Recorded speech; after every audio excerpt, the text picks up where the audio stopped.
বলো ইয়া রাসূলুল্লাহ।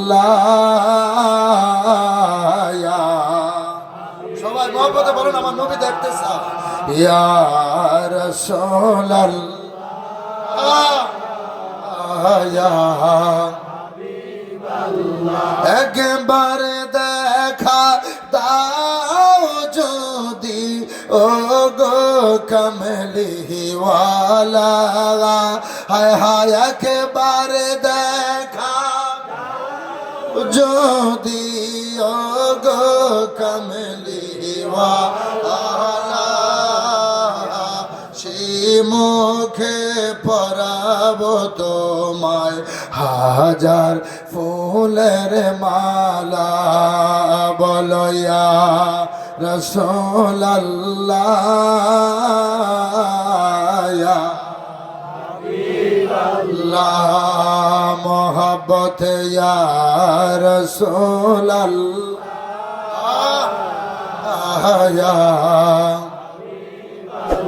হলুদ ফুলকে প্রশ্ন করি তুমি রঙটি কোথায় পেলে? নূর নবীজির নূরানি চেহারার কথা শুধু বলে। আল্লাহু আকবার, আরো জোরে বলেন না ইয়া রাসূলুল্লাহ। আল্লাহর হাবিব রাহমাতাল লিল আলামিন একবার নয়, দুইবার নয়, তিনবার আমার নবী স্বপ্নে দেখাইতেছে, নুরুদ্দিন রে,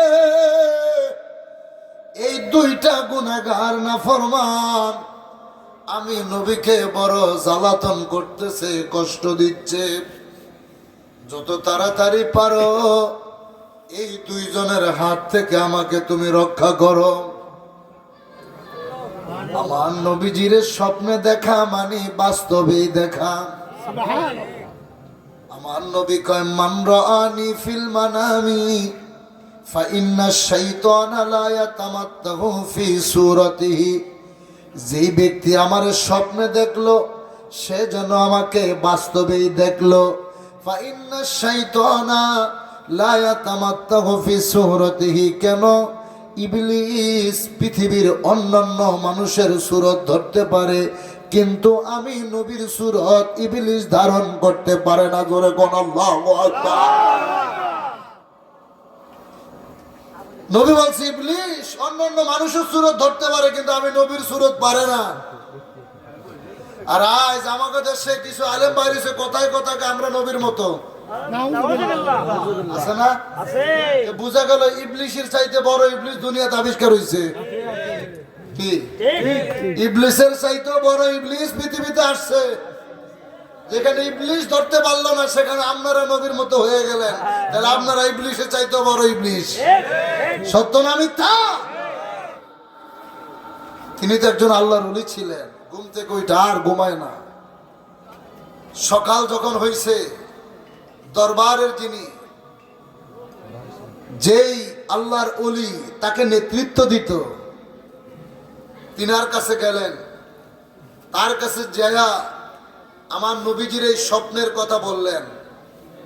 ওই আল্লাহর ওলি বলতেছে, আল্লাহর ওলি বলতেছেন যত দ্রুত সম্ভব আপনি সৈন্যবাহিনী নিয়ে নবীর মদিনায় চলে যান, নিশ্চয়ই আমার নবীকে কেউ ক্ষতি করতে চাচ্ছে। আল্লাহু আকবার।